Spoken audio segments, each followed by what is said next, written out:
This Tuesday is Tisha B'av, so I thought it would be appropriate to speak about Tisha B'av, and what really is going on in Tisha B'av, just to sort of like try to get a handle on it.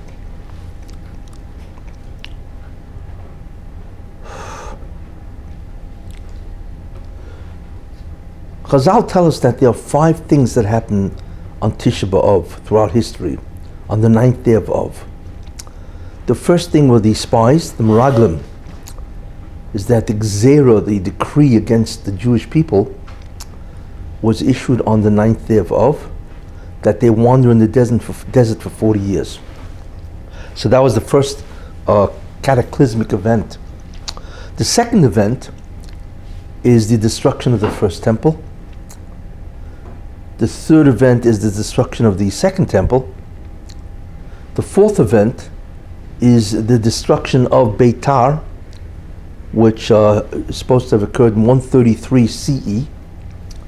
And the Second Bais Hamikdash was destroyed either in 68 CE or 70 CE. And the fifth event was in 135 CE, that they plowed the area of the Bais Hamikdash. They just plowed it like it was a field. So that's sort of like a finale. That's it, you see. So those 5 things happen all on Tisha B'av. What we have to think about is really what's the concept of Tisha B'av. Okay, we know that the immediate concept of Tisha B'av includes fundamentally 2 ideas.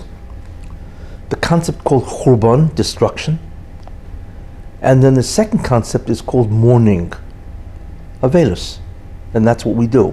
We mourn the destruction of the Bais Hamikdash. But there has to be something more profound in terms of the mourning and the destruction itself. So there's certain ideas and areas that we could begin to think about. First idea, okay. The Bais Hamikdash was destroyed 1,947 years ago. That's a long time ago. That's almost 2,000 years ago. So the question that we have to ask is, we understand that it was destroyed, but and there is a concept of mourning because we have lost an enormous amount of things. But we didn't do anything. We didn't cause this. Why are we still mourning? In other words, are we mourning about something that was? Is that what we're doing? Or is something more profound about the mourning itself? You see, that's a very important question. Are we commemorating Tisha B'av?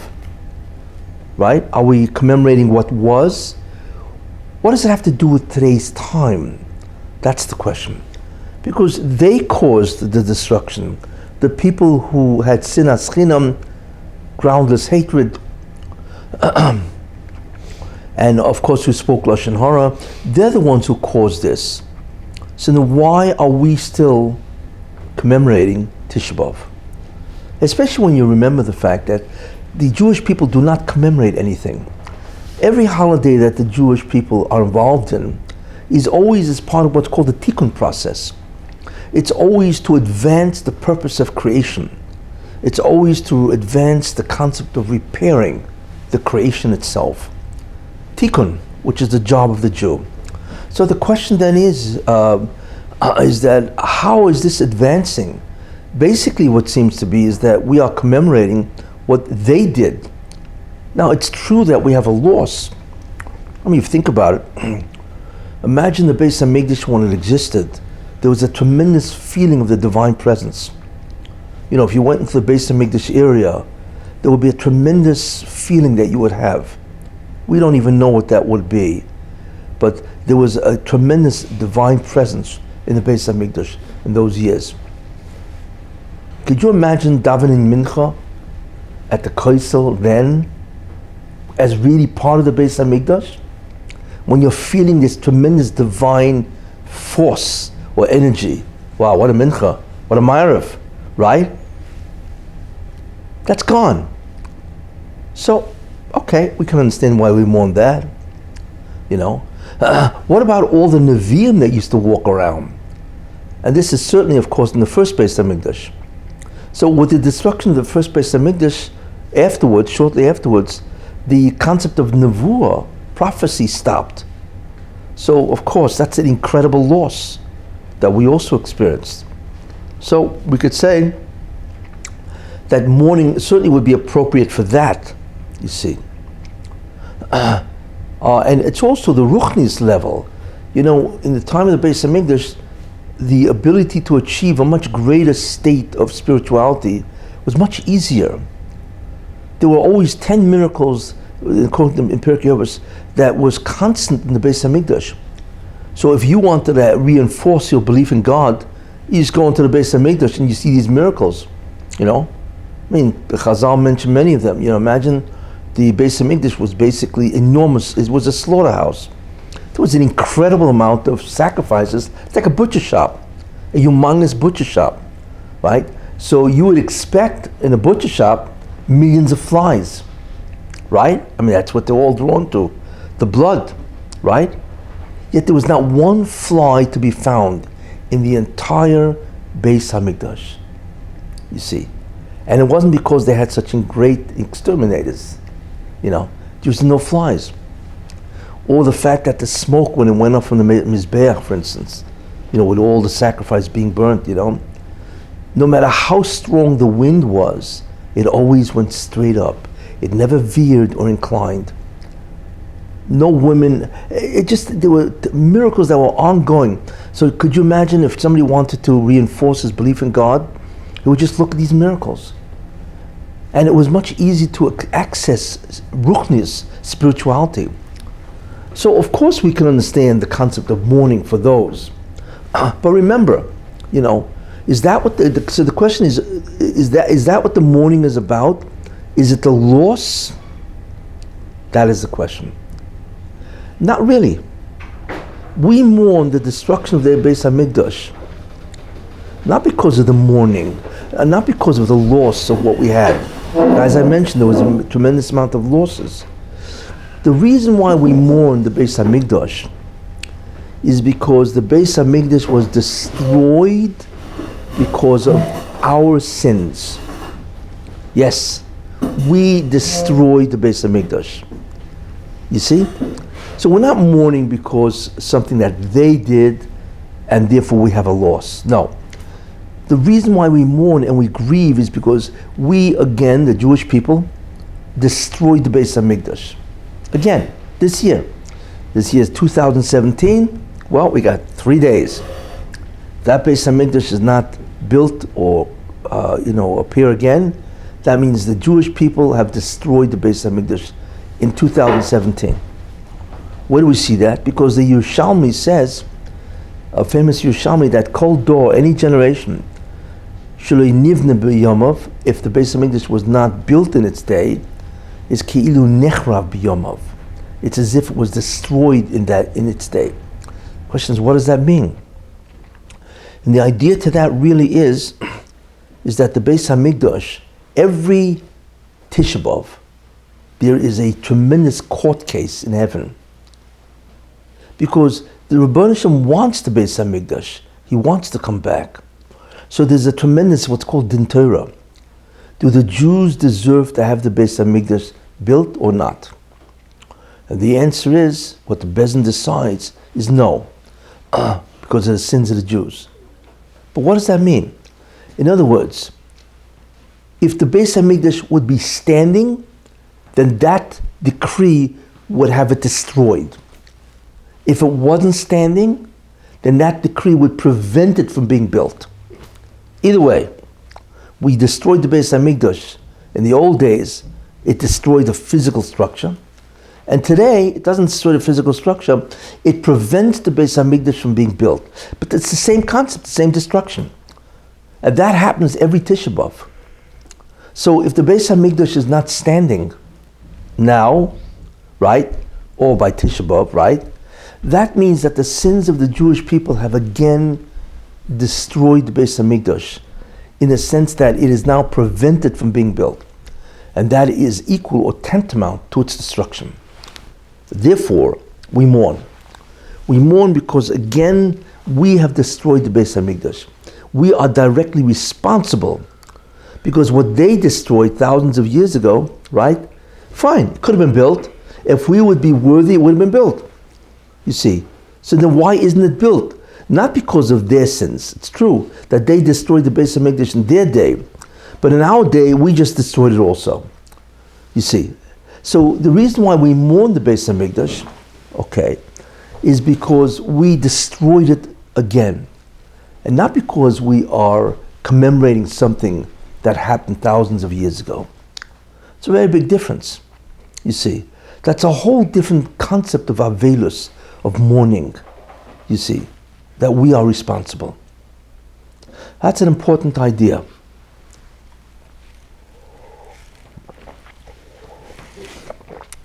So that's the first dimension of Tisha B'av. A second dimension of Tisha B'av. And what is that?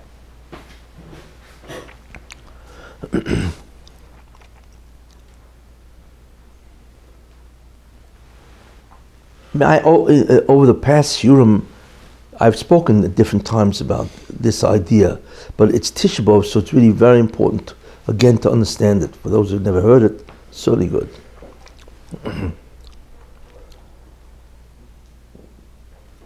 So the first Churban or destruction of Tisha B'av is the loss of the Bais Hamikdash, which means that the divine presence left, and therefore that prevents us from an enormous amount of things that we could incredibly benefit from. Ruchnius, spirituality, we would feel the divine presence, we would have prophecy, we'd have incredible gedolim walking around. All these things are gone. But there's a different reason what the real Churban is. Adam Harishon, the first man, he was commanded to ignore the advice of the Satan. Okay? Ignore the advice, don't believe this guy, where he's saying, what do you mean? The tree gave the power to God and so on, if you recall what the original argument was that he tried to present. And his job was really to bring down Kedusha. And the Satan was, of course, in the form of the Nochash Kamoidi, which is the primordial snake, was trying to convince him to do what? To eat from the tree, which was he was commanded not to. What happens? So he ate from the tree. So the initial idea or the relationship between man and the snake, or man and the Satan, is do not listen to what he is saying. Don't buy into his argument. But Adam Harishon did. So therefore Adam Harishon changed the relationship between himself and the Satan. So because originally his job was to do what? To ignore the advice of the Satan. But now his job was to destroy the Satan and the whole concept of evil that he represents. So it's a different job now. It's a job to destroy the Satan. The question is, how do you destroy Satan? So what the Baruch Hashem did is he connected the life source of man and the Satan together. What does that mean? Everything that exists needs a divine flow into him. In fact, every atom has that flow. And that divine flow, Kedusha, that creates something and it maintains its existence. That's what it does. Everything in the Bria, in the creation, has this divine flow. It's like a cable that connects God to a man. If you would walk over to that cable and cut it, symbolically, then that individual will immediately vanish, because you need that divine flow, that divine sustenance or maintenance to exist. You see. Now, everything in the Bria had that divine, if you want, flow through that cable, so to speak, okay, independent of anybody else. So what the Rebbeinu Shem did, since Adam believed the Satan, the snake, which is the mouthpiece of the Satan, what he decided to do was very interesting. He goes over to the Satan, the Rebbeinu Shem, and he cuts the cable of the Satan. And before the Satan will expire and annihilate, he connects this end cable to the cable of man, Adam. So it comes out that this cable now comes down and splits, because the cable of the Satan is now connected, you see. And there's a divine flow that allows both sides to exist. But here's the problem.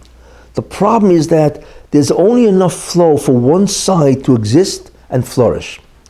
Therefore, if it goes to the side of man, man will flourish and the Satan will die, literally.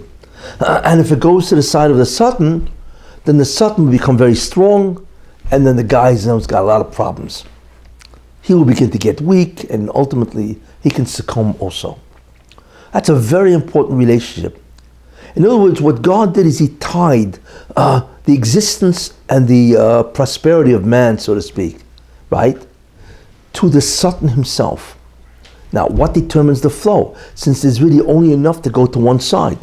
And the answer is the acts of man, not the Satan. The Satan has to wait for man to do something. What is that? So if Adam does the will of God, does the mitzvahs, so this divine flow will go to Adam, right? And what happens to the Adam? He becomes stronger. He has tremendous amount of mazel, good fortune. He becomes more spiritual. He has great parnasa, great stuff. What happens to the Satan? Because it's now basically going to man. He grows weak. The malach goes weak, because that's the Satan is a malach. He grows weak more and more. And ultimately speaking, if Adam is able to draw away all the power, then the Satan dies. This angel dies because the life of that angel depends on man's acts. You see. So if man takes it to him, Satan dies. If man sins, which is the reverse, then the Satan takes that divine flow to himself. And then the person himself begins to experience terrible weakness and ultimately, of course, death. And therefore, this is called Yenika, yoinek. To be yoinek means to nourish. So the Satan is yoinek, nourishes from the acts of man. You see, actually he nourishes from the divine energy that goes to man. He's a usurper. He's a gadlan. That's what he's called. He's a thief. Because really that is supposed to go to Adam, the man, not to him, you see. But the fact that he's connected, and also if man sins, what happens? Then the Satan is a thief. He steals from man. And he becomes much more powerful. In fact, the Satan, because of this relationship, is the only malach that can what's called wax and wane, like the moon. It can grow stronger or diminish. No other angel has this problem. They exist the way they were created, and they have their own independent cable, so to speak, that allows them to exist. But the Satan doesn't. His mazel, if you want to use that word by the Satan, depends on the acts of man, you see. Therefore, if man sins, he grows in power. If man does mitzvahs, he weakens, which is interesting. That he himself veers, just like man veers, man varies. He can get stronger and less strong. The Satan will vary in the exact same way. And what's interesting also is that whatever man has, and if the Satan is yoinek, nourishes from that, he will get also, which we will see. So therefore, if I asked you, what's the nature of the relationship between the Satan and man? The answer is combat. They fight. Because there's only one source of Kiddusha, holiness, right? And it's only going to go basically to one side. And therefore, the Satan not only wants to get man to sin because, that's the whole concept of the test of man. But his real motive isn't so much to allow man to be tested. His real motive is he wants to survive, you see. And the only way he could survive is by getting man to sin. So he now has what's called an ulterior motive. He has a personal reason why. No longer he's on a mission from God. He's on his own mission to survive. Very important concept. And this is because of this relationship. What is the relationship? It's called an inverse relationship. If side A goes up, then she goes down. And if side B goes down, or A goes down, then he goes up. That's inverse. It's a seesaw. You know what a seesaw is, of course. One side up, one side down, and so on. Right? That's the relationship between Adam Rishon, okay, and the Satan. And that relationship carried on to the Jewish people. Where do you see this? Okay, one of the places that you really see it is by Yaakov and Esav. Right? It says by Yaakov and Esav, Ula'oim mila'oim ye'emotz. One nation will always be greater than the other. Why? In other words, if Yaakov is great, then Esav, he will be diminished. And the other way, if Yaakov is diminished, then Esav will be great. What kind of relationship is that? A seesaw. Same thing, it's an inverse or a reciprocal relationship. Why? Because who is the angel of Esav? The Satan. So since Yaakov has that relationship with the Satan, he has the exact same relationship with Esav. You see? Same thing. That's how you see that the relationship between Yaakov and Esav is the same as the relationship between the Jew and the angel called the Satan. Same thing. That's what you really clearly see that. Yeah. Where do you see this when Hashem expresses the punishment to the Nachash? Yeah. Yeah. Where do you see this relationship shifting? The cable being connected to men. Yeah. What from that language you can see, where it says that, he will bruise your head, right, and you will bruise him, and so on, right? What is that? That's combat.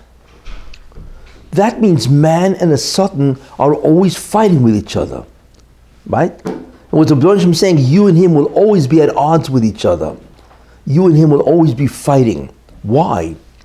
Why didn't God say, hey, let the Satan do his job, that's all. Your job is to tempt man. You see? But the real concept is that there's a combat existentially. They are both fighting for their existence. And that's the way the Rebbeinu Shem arranged it, which is very interesting. You see? So therefore, if the acts of Adam Rishon, which subsequently was transferred to the acts of the Jews, because the Jews have now replaced Adam, right? That would mean that the Jews can destroy the Satan. That's how they can do it. Remember, the first job of Adam was what? To ignore the advice. And the second job of Adam now became to destroy, to annihilate, right? The Satan. But how? So the way the Jew, in the Adam Rishon, and the Jew can now do that, right? To annihilate the Satan, right? To destroy him, is when his existence is now dependent on your acts. So if you do the right thing, he's destroyed. You see? So that's how the Baruch was able to allow or provide the ability of man to destroy the Satan. You see? So that's the new job. Actually, there's two jobs. So the first job of man is to do what? Is to destroy the Satan, which means you have to take back all the holiness that the Satan took from man, because that's really where it went, if you remember. All the Satan, it's called in Kabbalah, it's called Nitzotzei Kedusha, the sparks of holiness. So what happened is that man, right, all these sparks, like energy pills, right, they all went to the Satan, and that's how he grows, you see. So the job of the Jew is to take back all those sparks into the side of holiness. Once he does that, then he can bring down the rest of the Kedusha, the holiness, the divine flow, and change this world, Olam Hazeh, this world, into the future world, Olam Haba. Those are the two, and therefore there's two, I want to mention, that's why there are two Messiahs, two Mashiachim. Mashiach ben Yosef, he's involved in what's called Tahara, purity, because he wants to take back all the sparks of holiness that the Satan has, and therefore the Satan dies, right? And the one who brings down the Kedusha after that's done is Mashiach ben David. His Pashtas Kedusha, who takes down the Kedusha, and that's why you have two individuals, because both individuals really require two different types of personalities to do this job, you see. In any case, so this provides us with a very important understanding, a fundamental understanding of the relationship between the Jew and the Satan. Is it a fair fight? What? Is it a fair fight? You better hope it is. It is. It is fair. It doesn't look fair. No. But you know why? Because the problem is something else. The problem is that if you are given an opportunity, so at the outset it's fair. But what happens if you fail? Right? So then the test is not going to be as easy as it was. It gets harder. Because the consequence of your failure is that you've now made the test harder. You see, because the problem is it's not, man cannot evade the consequences of his acts. So when a person has a test, right, an Isayan, a test, right, then what happens is that he has to avoid, failing, right? But what happens if he fails? What has he done? He has given more kedusha, more divine flow to the Satan. So therefore he has done what to the Satan? He has empowered. The Satan becomes much more powerful. So now man has to do the same job with a greater Satan. Because that's the consequence of his act. You see? It's the consequences of the act that make it more and more difficult. But anyway, so that's what's going on. And that's why, when you look at it, as history goes on, it becomes more and more difficult in that sense, because his failure has consequences. And the truth is, that's fair. Why should a guy be subjected to the exact same test, right, after the failure? Hey, you failed. But the failure isn't just you failed the test. You failed, which means that you gave more power and energy to the Satan. So therefore, he has a greater ability to try to harm you. You see? If not for God, that God evens it out to a certain, whatever, then a person could not overcome. And that way, and that's what it means. That in Mole, if it wasn't for the fact that the Bernstein helps the person, that Satan would destroy him. Why? Because there are consequences. This is the problem. You see, you don't go back to the original test. You go back to a harder test because you now made the Satan more powerful, and the Satan now has a great ability to make the test harder. But in that case, then what happens? God now has to come in and assist you, or else you could never make it. You see, that's what he does.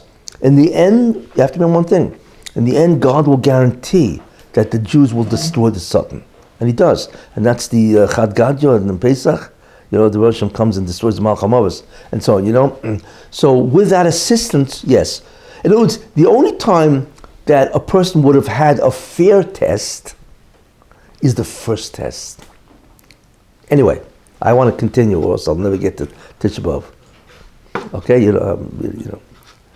but I'm showing you that it's because there's a consequences here that things get more and more difficult. But like I said, the Moshe aids the person, and that's what the Gemara means, that he assists the person, because it doesn't make sense. If you think about it, what do you mean? Why does God have to aid me? Why is the guy so strong in the first place? You see? And the answer is that it was fear in the beginning. But one of the consequences is that he gets stronger, therefore we now require the assistance of God to get us out of this mess, as they say. In any case... The Rishon didn't need Siyat L'Shmaya? No. Wow, I didn't know that. I mean, that's Bechira. He had free will, he didn't need it, and that was very good, Anyway, so that explains that. But anyway, now, this concept is very important. And this begins to tell us the real tragedy of Tisha B'av. Not only is the first tragedy I mentioned, right, is that we have a loss of an incredible divine presence, which alters enormously how far we can go in Kedusha and so on. But because of this relationship, we now understand that there's something much worse. What is that? And I will give you a couple of examples. Okay. Therefore, one of the fundamental things to always look at, which we really can't see, but there are indicators, okay, is what is the balance between the Jew and the Satan? What does it mean, the balance? What does that mean? Who's got the ball, like basketball? In whose court is this ball? Does the Satan have more sparks of holiness than we do? Or do we have more sparks than he does? See, that's the ball. in many ways, I want to mention that what, right, is that it's a football game, right? The ball is the sparks of holiness. The question is, who's got the ball? Which team has it? You see? The same thing in a basketball. Everything in that basketball court is irrelevant. There's only one thing everybody wants to know. One thing. Where is the ball on the court? Because everything is in that ball. In many ways, that's exactly what we are doing. It's a team. There's a Satan and his side, and there's a Jew and his side. And we are vying with the Satan, right, for the ball, the egg, whatever you want to call it, right? And that ball is in Itzotzei Kedusha, is the sparks of holiness. Which side has it? You see, it's interesting. It's a sports game. The problem with it is the entire creation depends on the winner. You know what I'm saying? It's like the World Series, if you want to look at it that way. You know what I'm saying?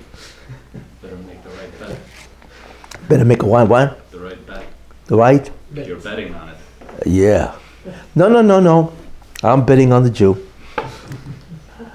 The Jew will make it. That's only because he has God behind him. Let me tell you something now, The Jew, if it was up to the Jews on themselves, forget it. They'd never make it. What can you say? Actually, there's a lot to say about that. But anyway.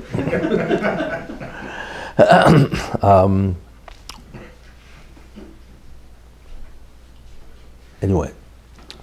Yeah, so let's take a look at this relationship. Okay.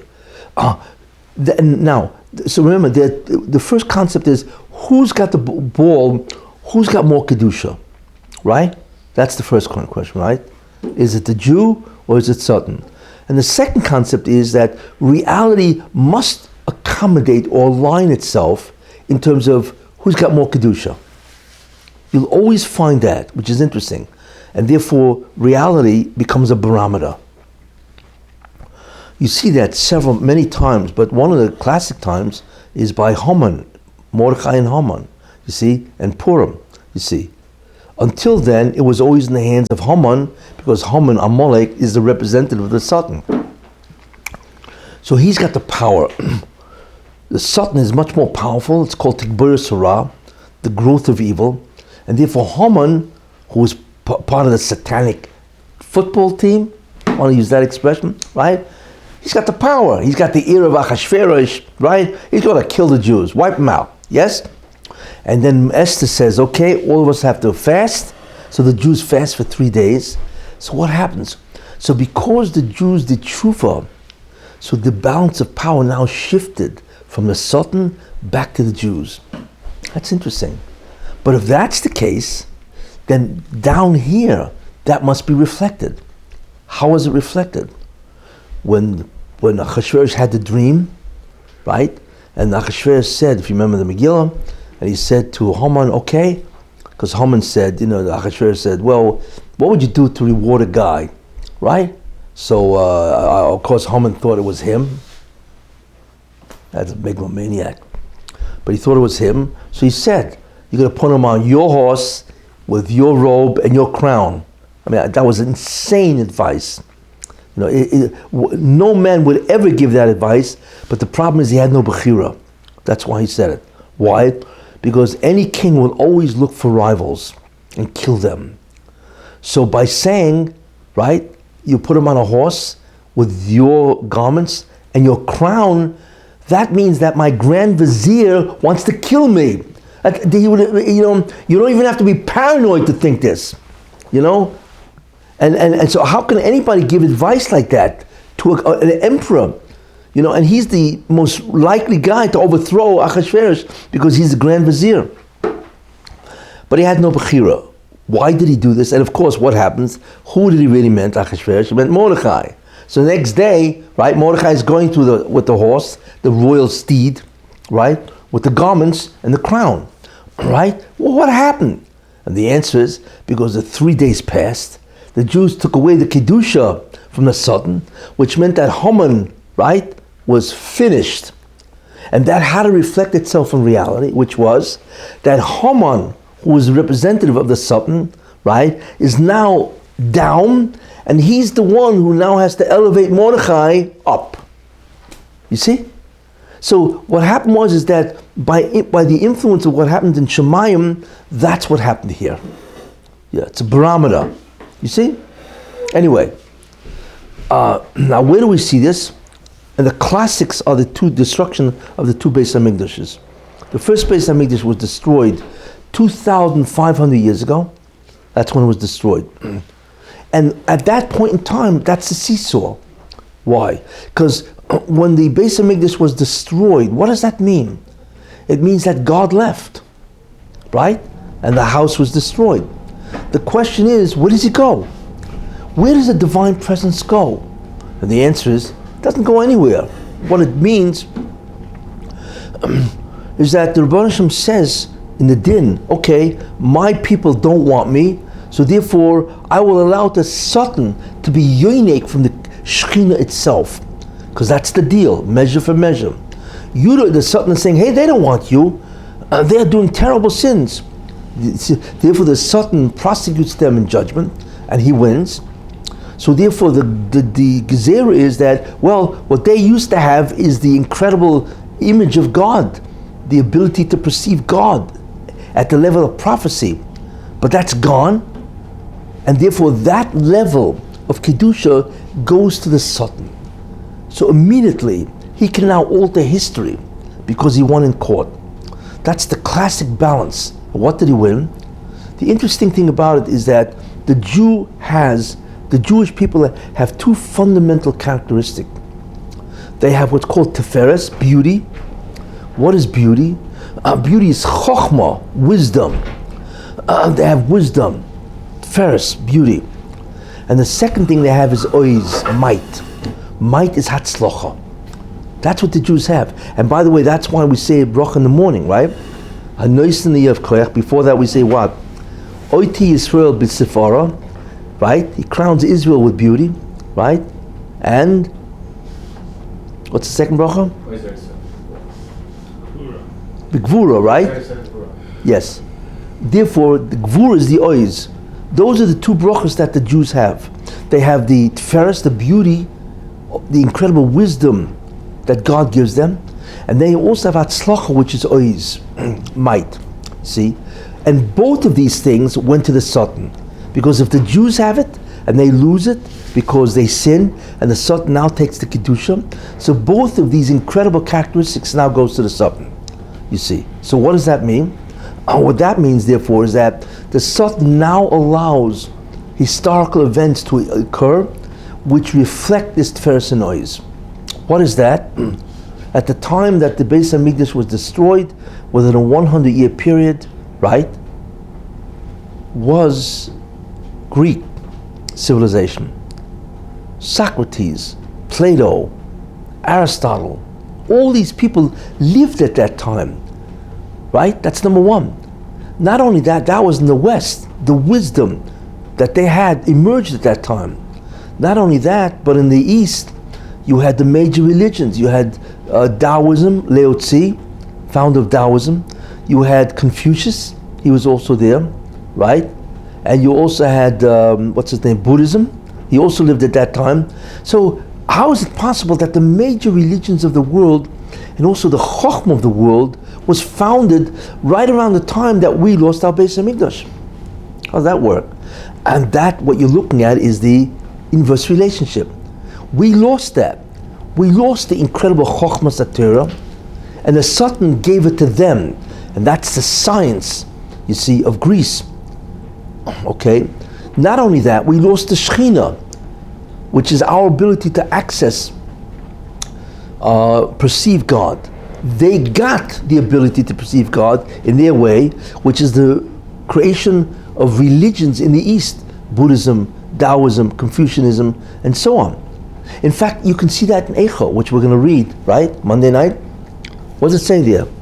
It says in the beginning of Eicha, Malkeha v'soreha, her kings and her princes, Bagoyim.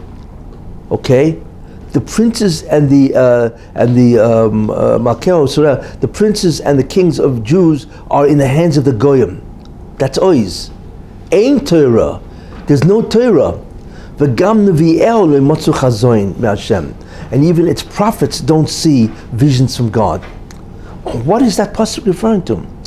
Right? That the ois Sorel Makeha, right, are in the hands of the enemy. That's the ois of Jewish people, right? And the enemy represents the Satan, right, the Goyim, and so on. And also, Ein Torah, the Chochmah of the Jews, the Torah, right, is that, and the Neviel, the ability to access visions, okay, is now in the hands of who? Also the Goyim. And that's exactly what happened. What happened? You had Greek wisdom founded then, you had the religions of the East founded then, but not only that, Rome became an empire, or Rome was founded right around that time. Rome, that's the ois, Esav, that's when he grew. You see, that you're looking at mamash the seesaw here, because we lost a divine presence. And that was such an incredible loss that the Satan grew, and it was able to give these incredible concepts of Tiferes and ois to the Goyim to destroy the Jews. In fact, wait 1 second, in fact, what you see, it says in the Pasuk by Tachnun, a very important concept, Ad Mosai Uscha Bashvi, it's one of the things you say, Ad Mosai, for how long, right? Ad Mosai Uscha Bashvi, how long will your might be in captivity? That's mamish what it is. V'sif'altcha, and your Tiferes, your beauty, Biyat Sor, in the hands of the enemy, right, that uses against the Jews and God. It's mamish a pasuk. We bemoan the fact that the Tiferes and the ois are among the Goyim, which is called the enemy, right? Biatzor, right? And in captivity. That's what happens, you see. So therefore, this concept of a seesaw relationship, or reciprocal or inverse relationship, always happens. And it is what dictates the history of the Jewish people. So you always have to ask yourself, where's the ball? Whose court is it in? Where is most of the Kedusha? Is it in the hands of the Satan, or hopefully it's in the hands of the Jews? See, so that's a classic understanding, historically, of this relationship between the Jew and the Satan. You see. Now, you want to say something? Some Goyim represent Tiferes and some Goyim represent ois, we're saying? Yes. So, yeah. Which ones? You're saying religions, Well, the Chochmah, I don't know what you're asking really, but the Chochmah... Greek is... Western civilization is Greece, isn't it? Okay. Sure? Just walk outside, take a look at what these guys are doing. You know? Your Western civilization is in the hands of, is Edom, it's Esav. And he's got the incredible wisdom. Did you ever go to Harvard? You ever see what that place looks like? You know, in Asbury Park, Monmouth, Long Branch, right? There's what's called a 2-bit college called Monmouth College. If you drive past that college, wow, it's a campus, you know? It's got buildings, property, real estate, it's huge. And this is a nothing college. They have one over here in the Lakewood. Well, what's the name of it? Bishop Court. Who? Georgian Court. It's a nobody. I mean, nobody ever heard of Georgian Court, except the Georgians. Right? And look at the difference, you know. Lakewood's got to have a bunch of buildings, right? All over town, right? They can't have it on one campus, you see. But that, I hate to say it, that nobody university, right? That can have a beautiful campus with buildings and everything. Look at the difference between the beauty and the Hatzlacha. You see? That's the Satan. That's what you're looking at. The ois and the Tiferes, the might which is called the success, that's Hatzlacha, and the Tiferes, the beauty, the Chochmah, is in the hands of the Goyim. You can't compare. I mean, it's just astounding. Well, I'll talk about it a little later, but you cannot compare the success of the Goyim as compared to the success of the Jews. And even those Jews who are successful, you know, unfortunately, they're not religious, you know, and so on, you know, and they're working for Western civilization. Yeah. First of all, you said 100 years afterwards. Weren't the Klal Yisrael already back in Eretz Yisrael at the time? When? You said 100 years after the First Bais Hamikdash. No, I didn't say 100 years after Bais Hamikdash. I said within 100 years of the destruction, before or after, right? this was going on.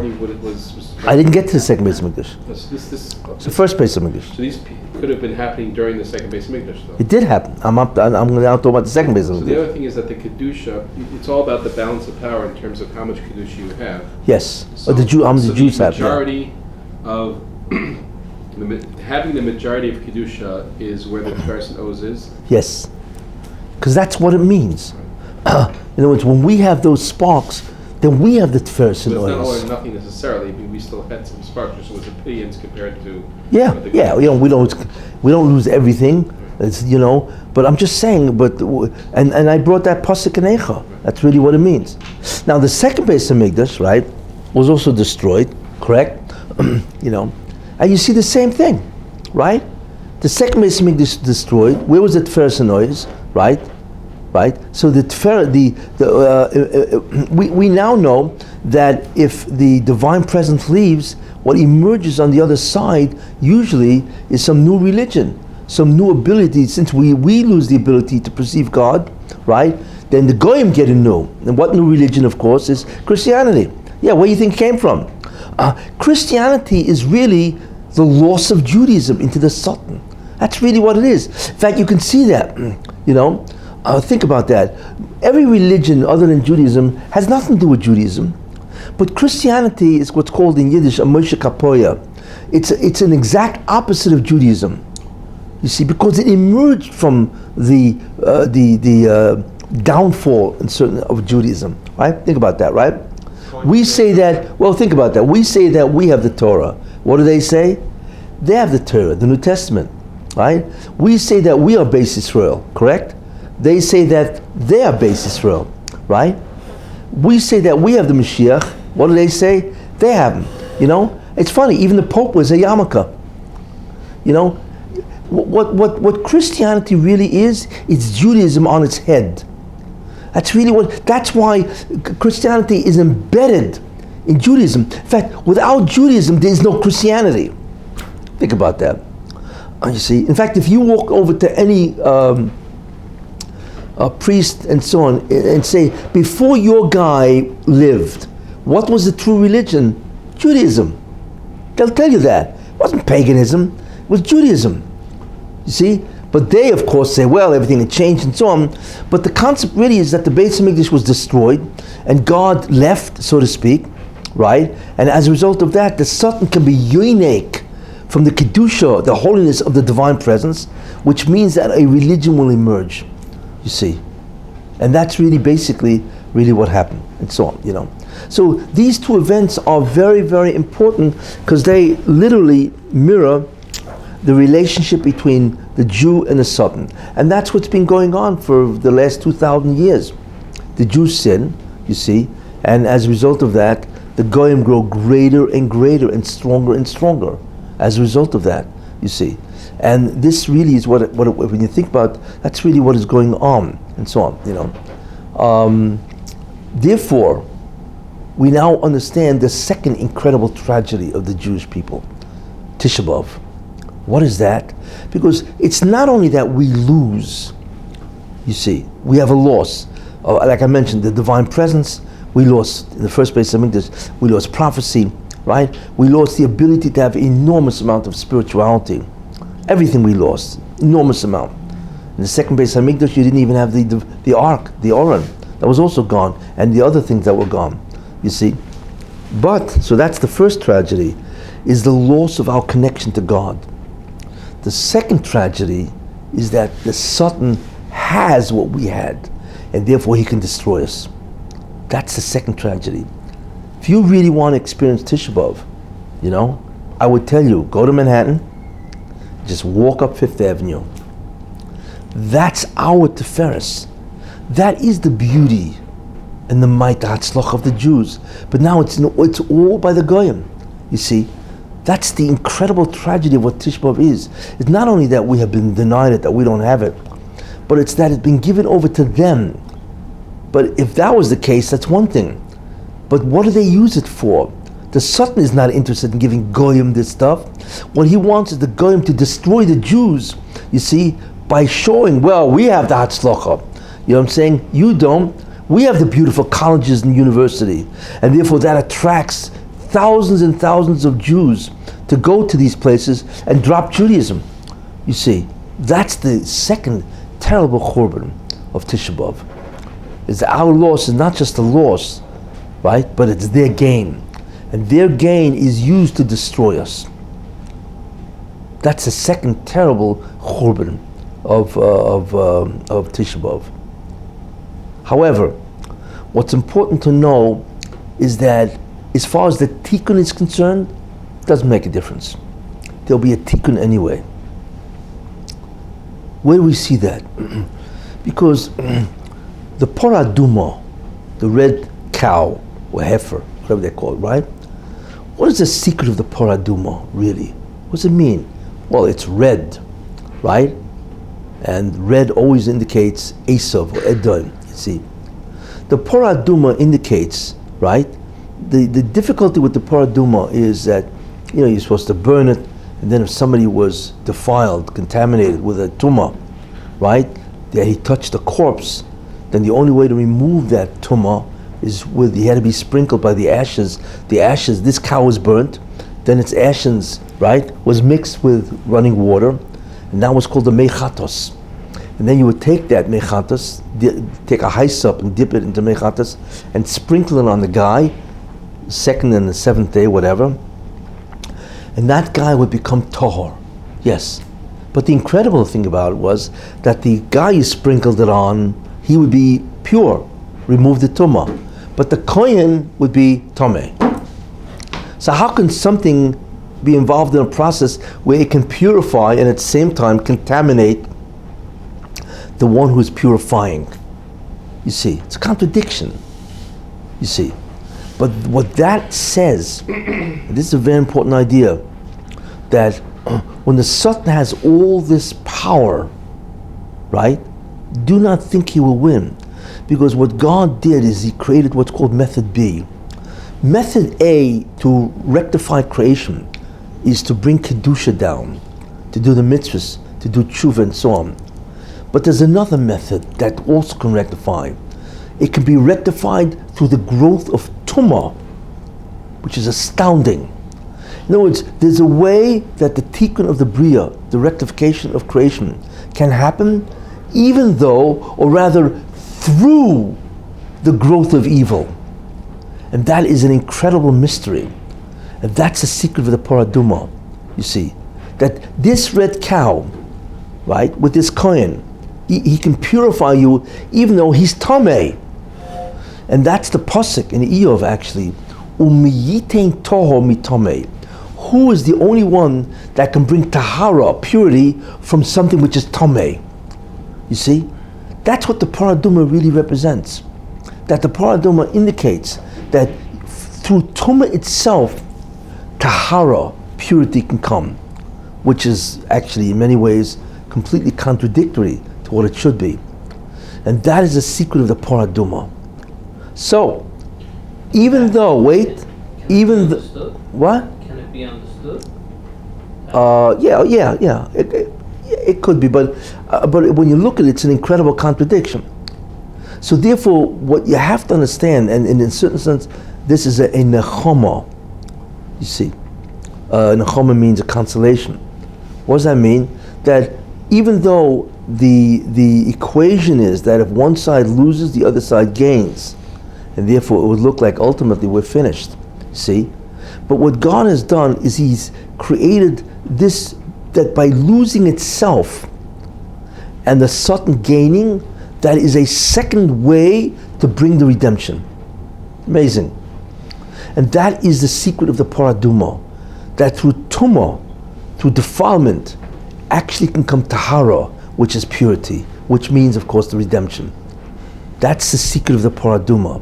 So therefore, there are two methods to bring the redemption, purity, to remove the Satan. One is by learning Torah and so on, where you have the edge. And the second way is where he has the edge, but his edge itself is his destruction. You see? And that's the guarantee that we know that no matter which way it goes, we will be redeemed, Mashiach will come, and there will be redemption. because that is a way of bringing the redemption. In other words, our failure itself is another vehicle or method to bring redemption. Now that's pretty good. That's incredible. You see, what was that? It's Sora. Who? It's Sora. It's a ras. I'm not hearing it. It's a ras. Oh, a If the Taras. body is all white Yeah? and the person is a doper. Is he? Okay. It's the same idea. Yeah. But that's a very important idea. So therefore, in the tumah itself, in the loss, in the failure itself, also lies the redemption, because it's a viable method to redeem the Jews. And you know where you really see this, which is interesting? There's a very interesting Gemara in the Gemara in Brochus, Daf Gimel Omen Aleph, where I think, if I'm not sure if it's Rabbi Yossi, I think, you know, is there a Brochus there? Yeah. Ah, there's a Shas. Is there a Brochus over there?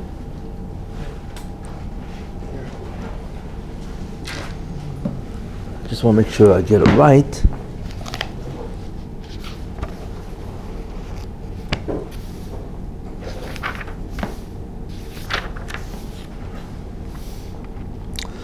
But it says here, let me read it to you, because it's really very beautiful.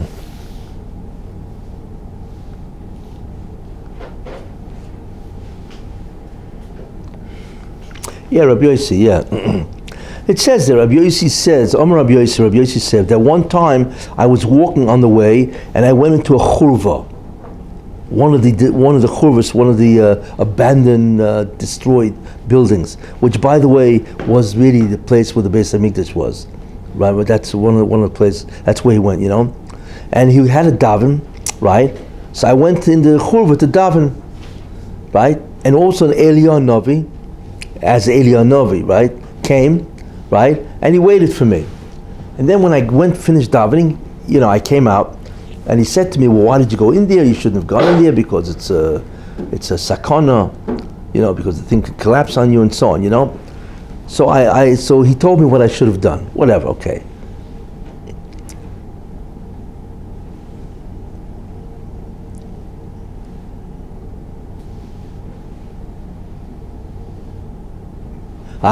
Then Eliyahu Novi said to me, V'yomar li, and he said to me, B'ni, my son, Ma kol shamato b'chuvazu.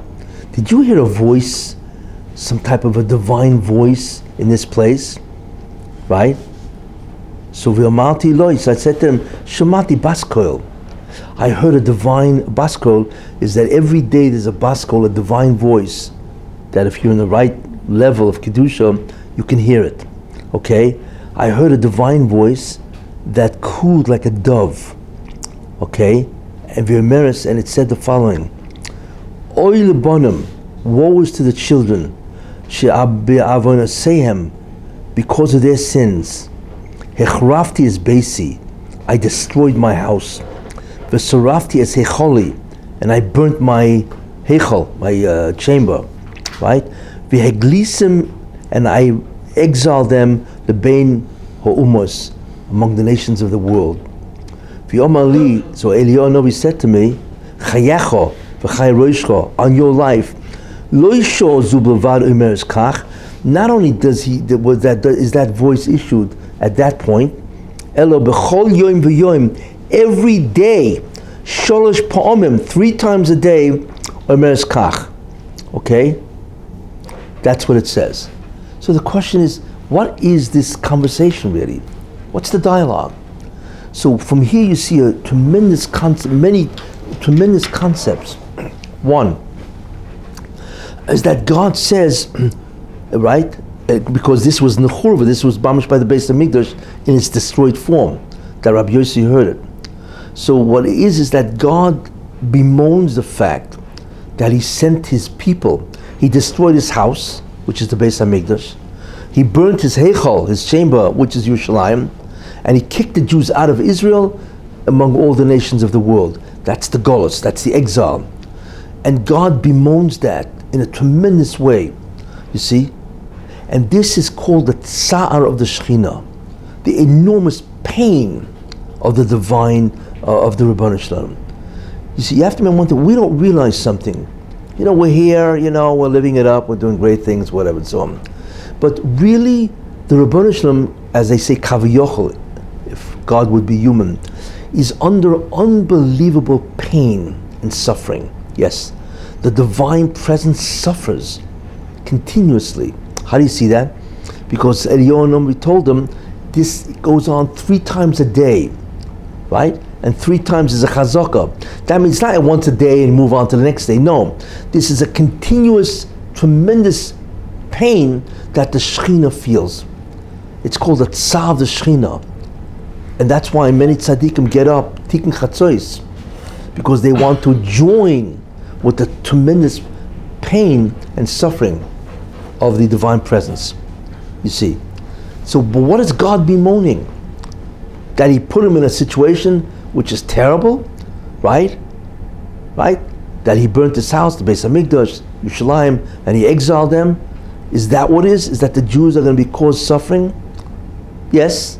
But the real concept that he's bemoaning God, what that God is bemoaning, is that why did I have to go from method A to method B? Because that's method B, isn't it? That through suffering, through tumah, through persecutions itself and exile that the Goyim do as a result of the fact that the Sultan has all this power, which the Jews gave him by their sins, right? Don't worry, that will be a method of redemption. That's the concept of the paraduma. But God bemoans the fact, not that there won't be a good redemption, of course there will be, but that he now had to shift the direction from method A to method B. That's what God is bemoaning. Yeah, of course, okay, ultimately the redemption will come, you see, but this is a terrible way that you have to do it, you see. It's like, you know, if you think about it, it's like health, you know. A guy could prevent disease, but now that he gets sick, he's got to go through surgery. Yeah, the surgery will save him, but who wants to go through surgery? Same concept. So that's the concept that God bemoans himself every day, continuously. It's a continuous tzav the Shekhinah, you see, that the Jewish people now have to go from one method to the other method, and the second method is terrible to endure. It'll bring the redemption, that's true, but it is a terrible method to endure. This is what God is saying, and that's what Eliyahu is saying. And you should know one thing, that the pain of the divine presence is so great that no human being can suffer that and live. If it wasn't for the fact that it's God, so to speak, suffering, not that he suffers, but kaviyachol, if he was human, right? If it wasn't the fact that that's God, any man would die from that suffering. That's how great is the tsar, is the pain and the suffering of the Shekhinah. And that's what we see from that Gemara. You see. So this is what Tisha B'av is. Number one, it is the loss of the Shekhinah that we caused, not the guys 2,000 years ago, right? And because of that loss, we mourn. What do we mourn? Not just that we caused it, but there's no Nevi'im anymore, there's no prophets. It's much more difficult to access spirituality, you see.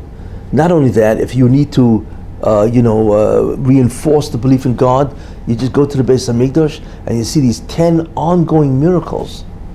There wouldn't be any doubt anymore, you see. And not only that, but imagine going to a place that you can connect with the divine presence, you see. That'd be incredible. So that's the loss we suffer, those two ideas.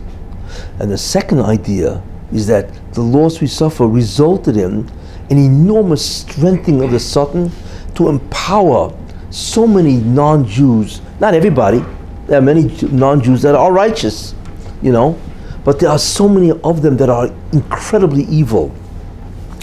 And the evil exists because the Sultan has this enormous amount of Kedusha, or the sparks of holiness.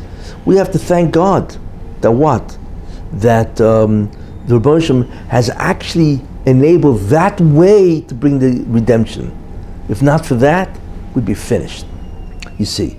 And that's ultimately what it means, that if it wasn't for God, if God didn't take method B, create a method B, right, for us, that even in the midst of tumah, defilement, and exile, right, If it wasn't the fact that God made that way a way of redemption, Jewish people would be finished, chas v'shalom. You see. So therefore, the nechama of that, really in the end, is that will save us. But it's interesting, you see.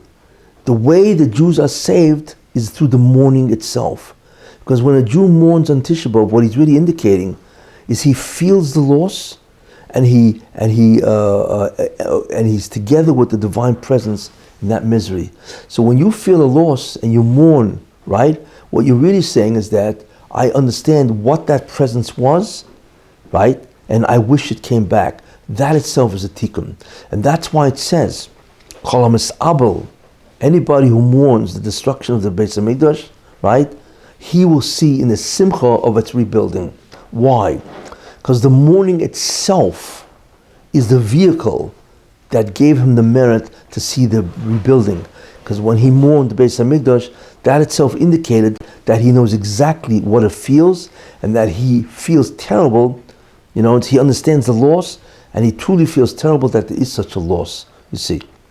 So ultimately speaking, that's what Tisha B'av is, all these ideas, you see. We have to hope that the time has been reached that what we really all should be looking for, it's not that the Mashiach is going to come before Tisha B'av, because there's a lot of preparatory things that have to go on, which I spoke about, and so on, right, in 21st century Shiurim. But the real thing is, we have to hope that the process will begin, that will start the process where the preparations of him coming begins. Because once it starts, it is irrevocable, it is irreversible, and it's irrevocable. That's what we have to hope will happen between now and Tuesday, which is Tisha B'av. So let's hope it does happen, and that the Mashiach will come, and we will finish with all this incredible evil and nonsense, and absolute idiocy of what we look at when we look at the entire world. I mean, you just can't, when you look at the world, you can't believe what these guys are all about. I mean, it's like a 3-ring circus. It's like a 3-ring circus with clowns that are evil. They're all clowns. It's a 3-ring circus. You can't believe the nonsense. You look at these guys like they're a bunch of Neanderthals. And that's an insult to a Neanderthal, by the way. Neanderthal is a caveman, right? I'm insulting the caveman by comparing today to them, But you just can't believe what's going on. The evil of this world, the greed, the evil, the materialistic pursuits, the desire for power, and recognition, it's just beyond belief what's out there, Is there anybody who's a sincere Ehrlich person out there? It's just incredible to watch, and hopefully someday this will go away, and reason and righteousness will reign finally, where this world makes sense. So we have to hope that this process will begin now before Tisha B'av. That's what we really have to hope. But in any case, this is the concept of what Tisha B'av is, and it's something to think about, when you are on Tisha B'av mourning, what it's really all about. So the job of Tisha B'av is to mourn and join in the Shekhinah to show that you want it back, and this kind of takes the place of the Yisur. Yes, certainly does. Any questions? How do we understand that things getting worse and much more horrible? Is this still on?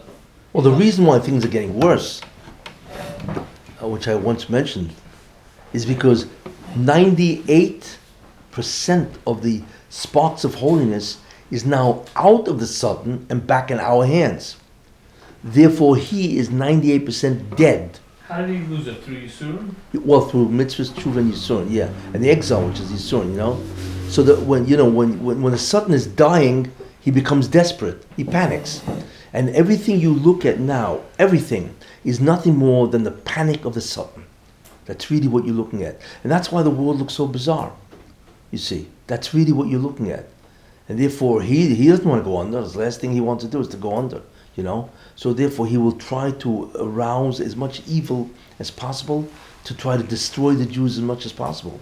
And I mentioned the concept of the Holocaust on the 21st century, Churban. You know, what his objective was, you know, to destroy the faith of the Jew in God and so on, you know. And he's going bananas. I mean, he's just going wild. That's really why you see the world headed in such a terrible fashion. There's no righteousness anymore. You know what I'm saying? There's no fairness. There's no sincerity. It's just, you look at you just look at what's happening. Even in America, you know, you look at the Congress, you say, what are these guys? A bunch of clowns. You can't believe, and it's all themselves. That's what they think about it themselves. They don't think about, you know, to govern righteously and to govern adequately and competently. It's all about themselves. As they say, it's sich. It's all about me, M-E, you know. And it's not this. And America's a great country compared to the rest of the world. The rest of the world, forget about it, you know. It's amazing when you look for spirituality, it's almost gone. How many people are really spiritual anymore? Most people pursue all the other goals and so on, you know. But you know, someday that will turn around. It will really turn around someday, you know. But anyway, that's why it's getting worse. Look, are you saying that the concept of Tigboirus Hara, strengthening of evil, Yeah. bringing the tikkun closer, is that only because that makes more Yisurim, or there's another idea there that's deeper than that? Tigboirus Hara, Jews get Yisurim, and then the sparks leave and come back to us. Is that the whole concept, or is anything else? Anything deeper than that? You know, there is something deeper than that, you know. I mean, just ostensibly, as they say, the fact that the Jews suffer more, much greater. That's Yisurim, the anguish, the agony, the persecutions and so on, you know. So is there anything and that's the one of the main ideas of the whole concept. That is certainly true, you know. But there are other related ideas, you know, if you really want to, you know, if you go into it and so on, you know. But that's the easiest and simplest idea, you know. Any other questions? What was the pasuk in Eicha again? Soreha umalkeha bagoyim. It's in the beginning of Eicha. Soreha, her princes, umalkeha, and her kings, bagoyim, are amongst the non-Jews. So the princess is beautiful. Ain't Torah, there is no Torah. That's what it says in the pasuk. V'gam nevi'eha, and also her prophets, leimotzu chazoin mi Hashem. They see no visions from God. There's no prophecy. There's no Torah, and that's the Tferes. And then Soreha Makeh Bagoyim is the Oiz. In other words, success and wisdom is now in the hands of the Goyim. That's the Churban, the bias, because the Jews have that. That's our gift, you know, Tferes and Oiz. As I point out the pasuk, yeah. That's true, you know, secular Jews, they're so ignorant. When they're breaking the glass at their wedding, you think they know the symbolism behind it? They have no idea. Okay, so fine. Yeah. I want to ask you, when a person does a virus, Yeah. so he's giving sparks to a certain mitzvah, so Yisurim takes them back from the certain. Yeah. But a person, we are all part of Adam Arishon, correct? Yes. So do we have like an individualized Satan that we're targeting? Do we all have, like, are we each one connected to one part of the Satan? And as he grows or as he goes down, we are affected by that? Or is it like on a general level?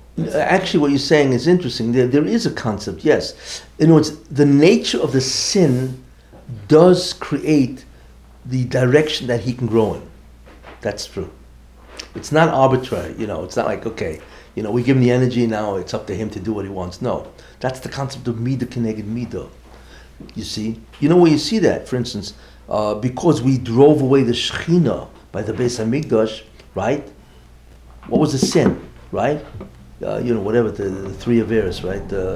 Incest, adultery, murder, and idol worship. You know what I'm saying? Those three things directly led to the removal of the Shekhinah, and therefore the removal of the Shekhinah directly led to what? To the emergence of religions. We lose God, they gain God. in their way of seeing him. You see? So that is true. Depending on the sin, because there's a concept called midah connected midah, measure for measure, the nature of the sin does in many ways determine the kind of growth that the Satan can do. In that very way that you failed, in that very way he will succeed. You see this many times. I had examples for that, but you see this. You do see this, yeah. We lose My question was Torah, if Greeks it's- have philosophy. Correct. You see that, yeah. The question was if it's on the individual level or on the general Or level. It's on both.